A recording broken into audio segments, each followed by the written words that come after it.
Your Week 3 Coca-Cola Red Zone preview. Cowboy Joe, myself, Quake, and of course we encourage you to tune in every Friday night 8 to 11 coverage of high school football at its best, and we know it as the Coca-Cola Red Zone. A couple interesting matchups this week, of course. Yeah. We'll start with Bradley Central at Hickson. Brett Standard for the quarterback, transferred from Soddy Daisy. That's kind of old news now because they're in a couple weeks, and Bradley Central is the 5A coming down to play at the 3A Hickson.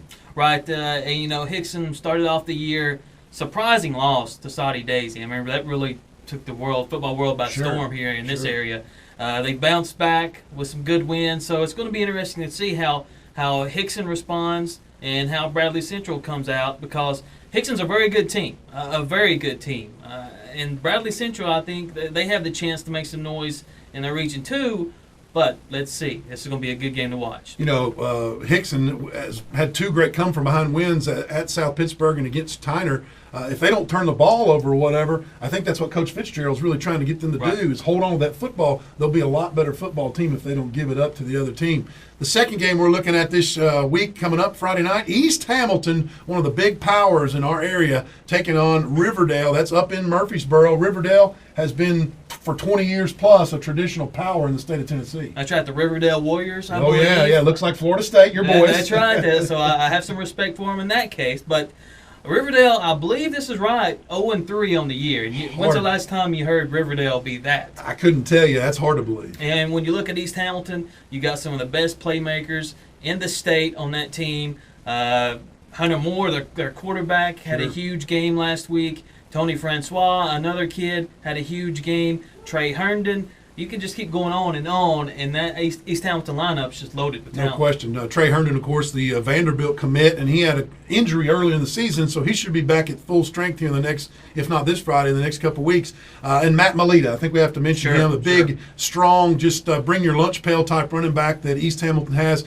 and Coach Ted Gatewood does a tremendous job with them. They are ranked really high this week in 5A, so if they can win this game, I think that brings them some statewide recognition because of Riverdale's success. They still have a name.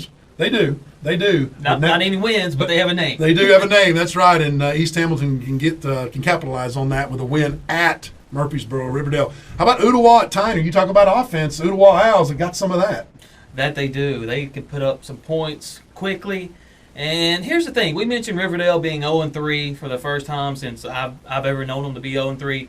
What about Tyner? If they lose this game, this is their first chance to go 0-3, and I've never heard of that either. And that's what Coach Turner was so excited to coming in here. Wayne Turner has done a great job. He is the dean of coaches in our area as far as the length of being at one school. But with Tyner, he was excited about the talent they have, and they've got a bunch of it. But when you start with Signal Mountain and you have a tough loss to Hickson, then all of a sudden you go to an Ooltewah team that put up 58 points last week.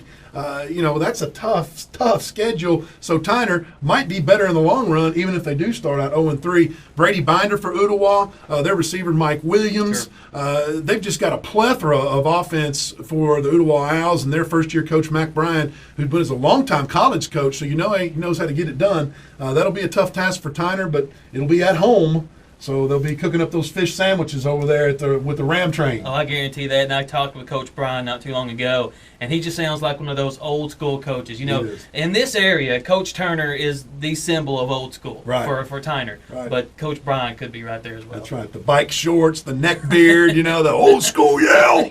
That's Coach Wayne Turner. Grab somebody by a face mask. That's right, son. Go old school on them. Finally, Signal Mountain at Red Bank, which is our Center for Sports Medicine game of the week. That's funny because it's hard to believe now that 10 years ago, Signal Mountain didn't have a team. Yeah. They all went to Red Bank. So now the numbers are down at Red Bank, obviously. Signal Mountain has got a lot of momentum coming off the last couple seasons they've had there, and they've got a big bruising back in James McClellan. He didn't play much last week because Signal had an easy test with Bledsoe.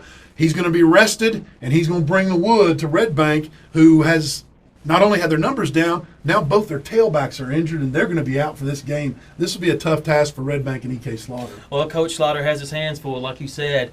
Running backs out, and really they're in rebuilding mode right now. Since Coach Daniels left, they've struggled a little bit. So it's Coach Slaughter's team. It's gonna take him some time to rebuild it. Like you said, numbers have a lot to do with it, but I think he can do it. this is not going to be the best game for Red Bank, I have a feeling, but it's going to be fun to see Coach Slaughter rebuild that team and get Red Bank back where they need to be. First time these two have met, so it's not really a rivalry unless you play, and they're doing that this Friday night. We encourage you again to tune in 8 to 11 Friday night right here on the Talk Monster 102.3 for our Coca-Cola Red Zone. Join